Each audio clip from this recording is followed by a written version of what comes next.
Well, that visit by Vladimir Putin to China comes as the Russian army has launched a major new offensive in the northeast of Ukraine, making significant territorial gains in recent days. Today, the Ukrainian President Volodymyr Zelensky has visited the city of Kharkiv in the northeast and acknowledged the situation on the front lines was, in his words, extremely difficult but under control. With more on that, here's our Ukraine correspondent Gulliver Cragg. He's reporting for us today from the western city of Lviv.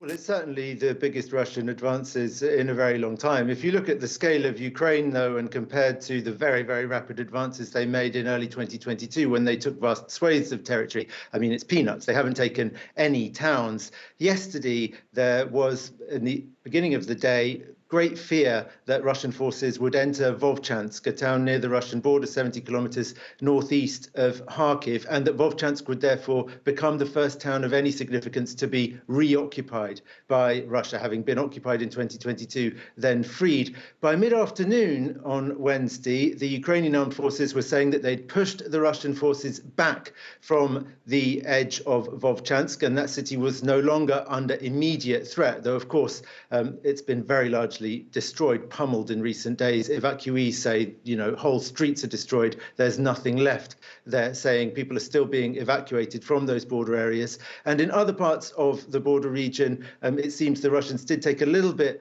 more terrain. But basically what the Ukrainians are saying is that they've managed to stop the advance in the northern part of Kharkiv region. But the fighting is, of course, still going on in so many other places along the front line where the Russians are inching forward in Donetsk region, actually also in eastern Kharkiv region near the town of Kupiansk, and in the south in Zaporizhia region, where the Russian Defense Ministry claimed to have taken the village, I meant to say, of Robotine, key village in Zaporizhia region. The Ukrainians deny this. They say that the Russians just do a sort of propaganda operation where they get to the edge of the village, take themselves a photo of themselves with a Russian flag, and according to the Ukrainians, die very shortly afterwards. Gulliver Cragg reporting for us there.